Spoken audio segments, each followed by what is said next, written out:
In this video, we are going to focus on a topic called as packing materials. So how can we define the packing materials?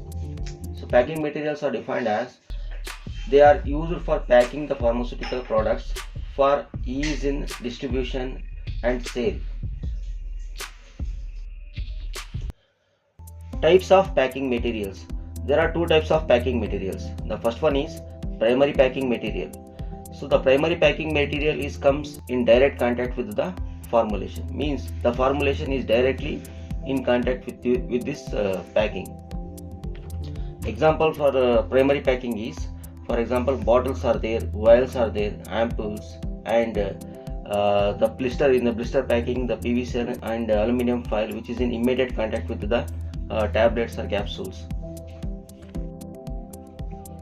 Secondary packing material. Secondary packing material is usually used to cover the primary packings. Example for the secondary packing material is cartons are there, boxes and shippers, which are used to pack the primary packing material. Quality control test for containers. So the first test is powdered glass test. So this test is done to estimate the amount of alkali leached from the powder glass, which is usually happens in elevated temperatures.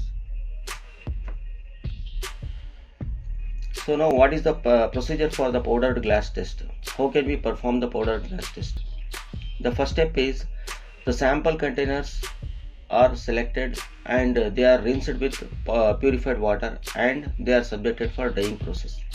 After drying, the containers are grinded or powdered by using a mortar to a fine powder, and this powder material is passed through a sieve number 20 and 50. After passing through the sieve number, a 10 gram of the powder sample is selected and it is washed with acetone and dried. Then 50 ml of purified water is added to that dried sample.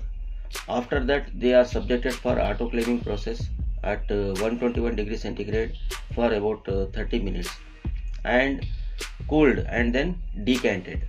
Then the decanted liquid is titrated with 0.02 normal sulfuric acid by using methyl red as an indicator. Hydrolytic resistance for glass container. So this test is done to analyze the hydrolytic resistance of the glass containers.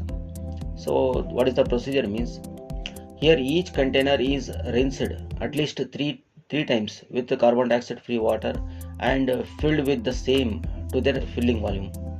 Then vials and the bottles are covered and are subjected for autoclaving process at 100 degrees centigrade for 10 minutes. Then the temperature is raised from 100 degree to 121 degrees centigrade for a period of 20 minutes. Then the containers are cooled and the liquids are combined and the volume is measured. Then it is titrated with 0.01 molar HCl using methyl red as an indicator. Quality control test for plastic containers for non-parenteral preparations. So leakage test is done on these containers. So what is the procedure means?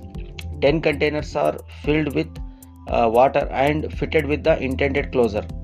Then they are kept inverted at a room temperature for 24 hours. So after 24 hours, the test is said to be passed if there is no sign of leakage from any container.